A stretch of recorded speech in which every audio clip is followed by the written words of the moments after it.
caught your shenanigans over the years. I've been up to a lot of shenanigans. Yeah, over the you're years. you're a good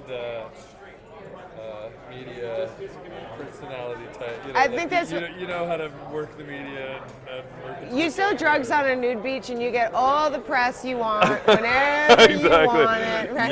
Yeah. So I open my I can candy imagine. store and people are like, "Whoa!" Naked Girl's got candy now too. Let's go see. But the whole world's gonna write about a licorice parlor that, like, we sell licorice and hula hoops. Everybody comes in, they're like, "Are you gonna be okay?" This is like a weird financially?" mix. Are you okay? sure there's a market for this? This is very niche. Somehow I'm okay. I made it out okay. That's good. Yeah. And it's just the hula hoops and the licorice that's causing you to float. Nothing else. The tiramisu caramel balls. Well, I have two businesses, of course. One keeps me in shoes that I like to wear, and one just barely keeps me fed. The other one's a One tax keeps me haven, in, shall we one say. keeps me in gifts. In I haven't bought a gifts. gift. For 20 years, I was like, "Happy birthday! I got you some pot cookies." "Oh, it's your anniversary! I got you some pot Guess cookies." what I got you? Like, it's your bar mitzvah. Now it's like, "Happy birthday! I got you some licorice." Like, happy wedding anniversary! I liked you better as the pot cookie lady. Well, wait till I have the pot and the licorice. Well, there's another. Do you not like licorice? I actually don't like licorice. I hate licorice. All kinds of licorice. Do you know what I just Red, made black, for a party? They're just like, it's plastic. You it's come see weird. me, and I will change your mind. See me. I'll change your mind. I'm going to change your mind about this, okay? Okay. Yeah. So just because you jumped all over me there, I'm gonna back you up a minute. Yeah, let's back up. We're doing an interview now. That was a fake interview. That was like the high watermelon, Yeah. and then she went like, and I went. Just get my rake out and take them across the That's right. coals. But I'm gonna take control of this media interview right now. All right. So for the one or two teenage masturbation fetish people who have no idea who you are, who have been living under a rock, the history of watermelon. Who are you? And why do you call yourself watermelon? I guess actually that's a whole other question. Ignore that. Just introduce yourself as if somebody didn't know who you were. Is what I'm asking for. They're going to answer the same question, the history. First, I'm just a happy, healthy Canadian girl, for the most part. I'm an extra happy girl. So. But I went to Wreck Beach and I started selling water. I actually originally sold a bunch of fruits. Right. But And then thus the watermelon So nickname. the very first year, I just sold watermelon. Yes. Right, So yeah. and that was really interesting. That was enough to generate media attention because No, of your it didn't. watermelonness? No, No. like I was nobody. I was just this No. really sweet girl, and Right, with watermelon. But I sold watermelon And you for a didn't long understand time. the innuendo involved, or did you fully play on the innuendo involved?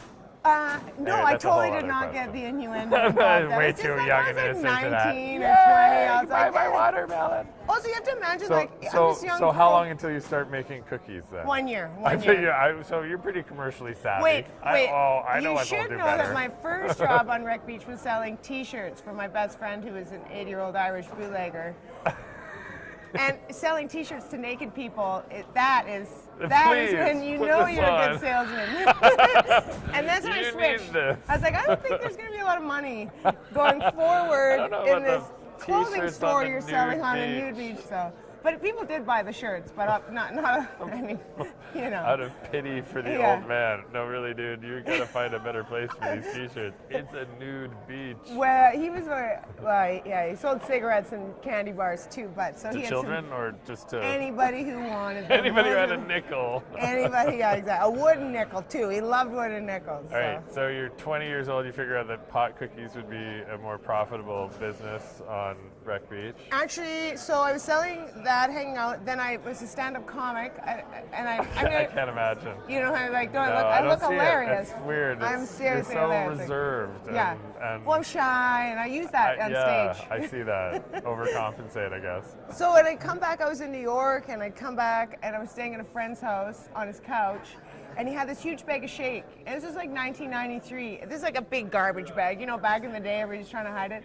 And I just baked know it into so pot many cookies. people who had garbage bags and garbage bags of shake that just got thrown out, and you think about it They now, did and it's until like those hash bags came along.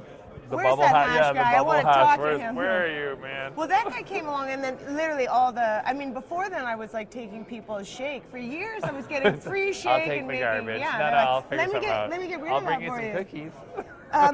But literally I baked these pot cookies. my very first time, I was always good in the kitchen. We go down to Wreck Beach. I sell every single cookie. It really makes an impression. Yeah, so I went home immediately, made more cookies. I need to make more cookies. Went down the next day, sold every cookie. Who else has shake I can call? You need to know that when I first started, like every cookie I made, I sold, and it was just this, whoa, how do you stop that? You don't care if it's legal at that point. And first of all, I never in my life have I felt bad about my job, never once. I've always felt great about it. But so that's how I got started, selling watermelon and pot cookies on the beach. And there was a comic. I went to Los Angeles with my best friend, the 80-year-old Irish bootlegger. His name was Patty White. And we were doing comedy. Failed t-shirt salesman. No, he was a successful t-shirt salesman. Don't you wrong? Yeah. Don't you bad mouth Patty. He was the only successful t-shirt salesman. No. It was a cutthroat But it just market. wasn't a big enough market for two of us to subsist. Gotcha. You had to switch it up. So we're in Los Angeles now. We want to do comedy. We're doing this comedy vaudeville style thing. And of course he says, well, you need a stage name. It's got to be Flossie or Bubbles. What's it going to be? My tits weren't big enough in Bubbles, so I had to go with watermelon. Yeah, I said, let's do, and I don't like them, let's be watermelon. Because at Wreck Beach, everybody calls you by what you sell. And so it became watermelon and the Patty Show, and then, so I've actually been watermelon longer than I've been anything else now. And if you ask people, my real name is Mary Jean. It's actually my real name. We don't Mary believe Jean. you. It's not Mary Jane. It's close. So close. But I've been watermelon so long. People are like, well, what's your real name? I tell them. But eventually you're just going to call me Watermelon because you're like, oh, I was talking to Mary. Who? Watermelon. Okay. Oh, yeah. So just call me Watermelon. Just get over it and call me Watermelon, I suppose. That'll be the name of your book, I guess. Just call me Watermelon. Just call me Watermelon. Yeah, exactly. By Mary Jean. By Mary Jean. Who? Yeah. Watermelon. Oh, yeah, right. Thank you. Exactly. Gotcha. He's got my point. That was a long story, but there's part of my identity. Okay. But and it's such a fun identity. So how long? At some point you got arrested for this, and you got a shit ton of media out of that. So, I did. So how long was it from the time? Like, how long did you get away with? 8 years. I love that. So for 8 years, you unapologetically sold pot cookies to anybody. On, that's right. Wreck Beach, and nobody gave a fuck. No. Until obviously some sting or something like this, and you end up selling to an undercover. Like, how did you get busted for this? Well, actually, yeah, I guess I must have sold to an undercover. And this police officer, I think he had a crush on me, to be honest. No, I can't He wasn't imagine. supposed to arrest me on the beach, but he came and he arrested me on the beach. I would have put you in handcuffs, young lady. Seriously, he didn't want to, right? He didn't want to. And I was like, wait, are you going to put me in handcuffs? He's like, I don't know. Do you want to be handcuffed? It was so awkward. I was like, I've never been arrested before. Well, I want to get handcuffed, Why right? don't you show me them? So and this riot ensued.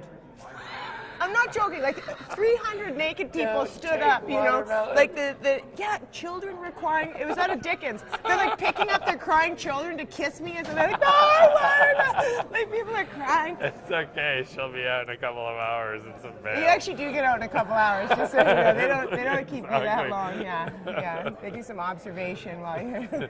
Let's sweat the girl. But it was, I call it my arrest anniversary, and it was September 8th, 2001. It was 3 days before the whole world changed, and then they thought maybe we should secure the parameter and stop going for the cookie. It really overshadowed. If you think I got some good coverage, think about if 911 didn't happen 2 days later, okay? That totally overshadowed some shit for me. It would have been full-on scare tactic, otherwise they would have just run with your story. But you can imagine like the world before, now I'm in court. I've had 3 provincial trials in the end. Have you really? And 3 provincial acquittals. John Conroy. Ridiculous waste of public got me acquitted. funds. Well, I mean, it was crazy. And of course they tried to stick it they probably spent $500,000 trying to stick it to the cookie girl. And here, you think I'm cute now. You should have seen me like 22 years ago, you guys. I was cookie girl. And so I'm sitting there, and they have 2 cookies marked Exhibit A. A. And like 6 RCMPs like walking around this courtroom, guns ablazing, and they're like, yeah, we saw the cookie lady. We observed the cookie woman and in this her was natural environment. The judge. Oh wait, see, this is the judge. Oh yeah? Yeah, really? He was just so upset. He was so insulted by it, I think. And just somebody give me a reason to get the cookie lady out of my office so we can get back to rapists and murderers and stuff like that. Yeah. So Well, that didn't work out so good in there. They don't come get me much anymore, just so you know. Well, yeah, I think there's a high visibility price that you pay when you're that visible, and they want to make an example out of people that are visible, and then when that backfires and they're not able, it's like, oh, that just rallied more support for her. Well, Fuck. you know what? That's another thing, because here I'm just this young girl. I'm selling cookies. I'm doing okay, and then they bust me. Demon child. They brand me nationally, right? With this arrest. Rapist cookie woman. And now I'm sells selling to children. more cookies than ever. God, you know what I do to get arrested these days as a marketing campaign? It'd be awesome. No, you can't get arrested these days. Oh, please. I need the coverage. Yeah. Sorry. I thought I.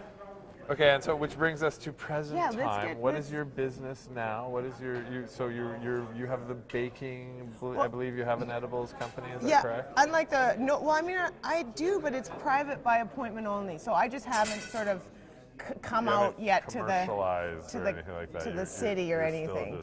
Right. I'm still in the bushes. Still in the dark. But I've had a marijuana bakery since 1993, so I've been baking and selling cookies.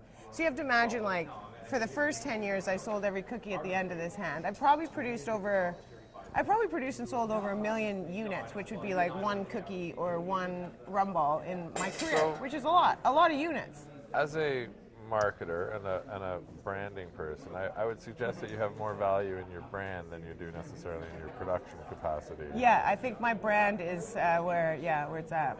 And developing that and licensing that would probably be your strongest exit strategy, shall we say? Yeah. Do you know the story of Eve?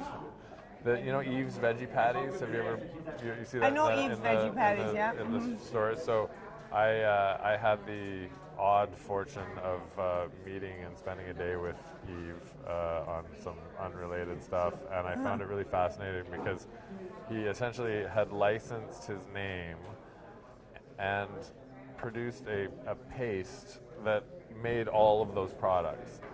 So this new company that had bought his name had to buy the paste off of him. So no matter how well they did, he was always benefiting from that. Yeah, right. But he didn't do anything to do with the company anymore.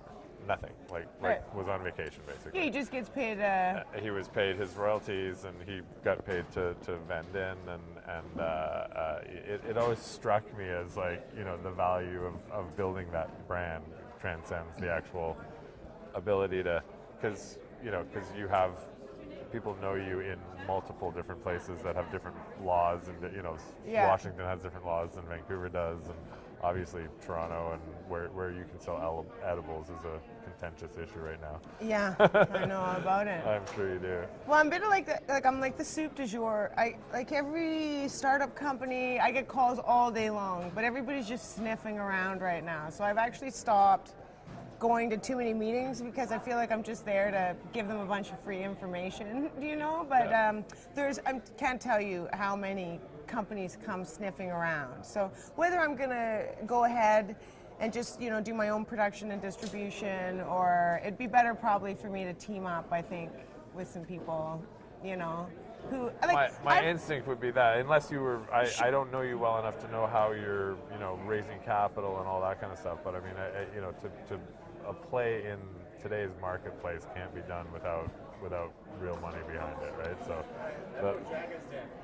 Dragon's Den, yeah, exactly. You'd be great. I mean, Dragon's Den would be, and any number of different kind of community, the sort of grassroots campaign, where you're doing a fundraising, what am I saying, Kickstarter style, you know what I mean? Yeah. That might be another option, but yeah, your brand is super strong, and so if I was in your shoes, that's how I would be looking at how do I want to tie myself to people who are serious and will produce and not fuck up, and because they all now, from the other side, that's become a commodity product now, right? Okay, all these licensed producers can produce it, but they're not allowed to advertise, they're not allowed to get to market. So if you have a name that will bring people in the door, right?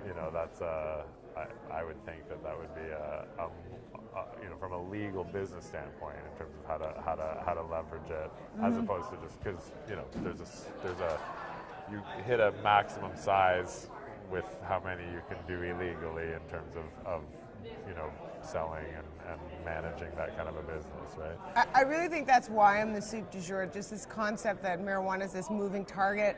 So everybody's kind of scrambling to figure that out, but they see that I just have brand recognition. And if you can just latch onto some brand recognition, then it doesn't matter where it lands, or what it lands. But and that's fair, and so that just becomes you as a businesswoman figuring out how what are your criteria for who you want to work with, and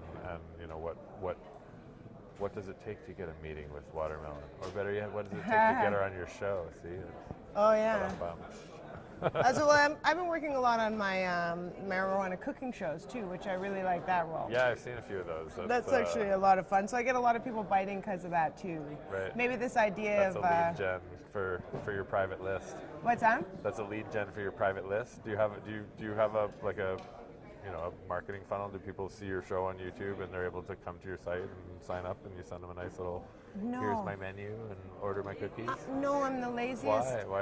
Why don't you do that? That would seem like a natural. You could build a whole following. There's a lot of things I could do, but you know what? One, I'm really a lone wolf. I've done everything you see by myself. Like, I'm the janitor and the star of everything I've ever done. Like, I'm cutting the limes, I'm hanging the lights, and then it's showtime. So I've just done it all myself, and I think I have my own challenges as more outside of the business, is that I'm a loner, I work alone, or I like to just be the boss. Maybe I don't play well with others. Like, I do well financially.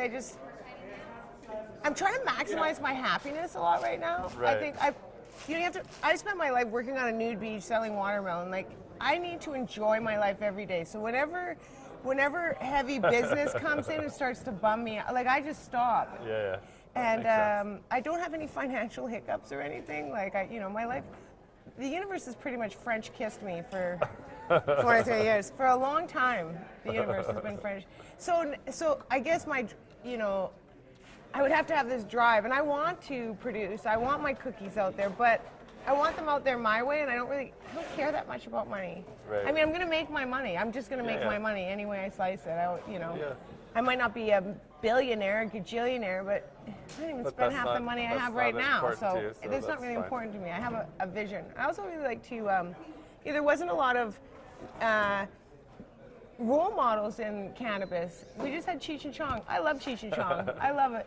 But then we have Spicoli from Fast Times. Like, whoa, dude. And there was all these surfer images. And I was upset about that, because how do you come out of the closet or out of the bushes and tell people you smoke pot if there's nobody to attach it to? Donald Sutherland from Fast Times. There's Spicoli, but then there's also Donald Sutherland, the teacher. Remember, he was like the old professor who was like the professor who was the pothead in those Fast Times at Ridgemont High. Right. We don't have any posters of him like, you could be like this guy. Yeah, exactly. You could have a PhD. So I've got to try to, you always see me, I always try to dress like Martha Stewart and look nice, and I don't want to be like, whoa, dude, what's happening? There's nothing wrong with that, but I'm trying to always represent the upper middle class people who are really the people who smoke a lot of pot. It's just, when you go to an event like a 420 event, it's an outdoor event. It's people who, it's a lot of young kids, because it's free and it's outside. Yeah, it's a place kids can go to, right? So it doesn't represent the demographic. No. Where often you go, you don't see the real demographic. The real pot smokers aren't there. So, after this convention though, we're all pretty square looking now. Yeah, well, we're not duding it up here. Well, but this is also aimed at the business people in the scene who are more have their shit together, I think. For sure. You're not buying a ticket to this if you're a corner dealer or something. So. If you're what? If you're a corner dealer. The guys dealing out by the P&E, those are hilarious. The hustlers. I like those guys. I got a $10 bag. I like balls out to anybody who's got the balls to do it. Yeah, for sure. Yeah. I do too. I have nothing but respect for all those levels. I think the control over a product that can help equalize a lot of people's lives financially that have that's what's scariest about it. As I said on the panel, it's something that can be grown in anybody's basement, and suddenly you're helping to pay the rent or the mortgage, or and that's something that people who like control don't like it when you can change your situation so quickly. I kind of marvel, like with something that has so much demand too, right? Like that's what I think the powers that be are really thinking. When the court of public opinion is no longer afeared of cannabis, they're not going to turn their neighbors in, and they're not going to let you take their tax dollars to prevent. So this whole regulatory thing, like, the only reason they can do it is because there's this lingering fear. There's a lingering fear, and it's from age-old propaganda. But once that fear's gone, those guys are screwed with the regulations. They're not going to win. Selective enforcement, but they're losing a battle of perception because, like you say, nobody takes it seriously anymore. Nobody cares. Everybody smokes. They smoke openly on the sidewalk. They'll walk around with a joint. It's not a. So you're not going to vote for the politician now who's saying, "Give me your tax dollars, and I'll get rid of this person you're not afraid of at all." So I kind of, in the end, I don't know. The best man will win. That's what I think, for sure. And the best man is the person. Maybe I'm the eternal optimist. I hope everybody will have a seat at the table, and they'll figure it out that it's easier to. Regulate than to, don't over-regulate, but still, having the same way. If I open up a corner store or anything else, I'm going to go. I'm going to pay my $200 and get my business license, and it's just not a big. It's no different than. Let's hope it's easier than a pub, because those are fucking another license. That's a hell to try and get the business license for anything like involving anything like that. But yeah, no, I think the LP model is definitely broken, and we'll see how all of these political kind of things unfold. But there has to be room for people like you at that table. I'm never worried about me. I'll have a job. I have a job. Sure. Guarantee. I don't even know what it is, but I'm sure I have a job in the business. But like you said, but you know what I mean? Like mom and pops who want to do that. The kind of the mom and pop business, the sort of side, I'll make some extra income making some cookies. Sure. My mom wants to grow weed now. She didn't even smoke it, but she just loves the smell, and she loves growing it and talking to them and stuff. She does homeopaths. Oh, I just put a homeopath on it, and it'll last till November. Well, okay, Mom, good luck with that. She's so funny, such a flip, but. Yeah, my mom now takes the edible oil. We have Glacial Gold has an edible oil product, and after decades of being rabidly anti-pot, now she's the one asking for it as an alternative to pain meds and sleeping medicines. That's the demographic, is the elderly too. Right away, that's the demographic. They had the pills, they had the booze and the cigarettes. Yeah. And they just need the weed the most. And even if you don't need it to live, you need it to help you pass. It's a nicer way to pass. They're open to it now. It feels like because of more conversation now, there's a lot more interest in it, I think, than there was maybe 10 years ago. Yeah, certainly. From that level. Stigma's kind of going away or whatever. They're now actually tearing things down around us, so I think we got to wrap we're in some Canada thing.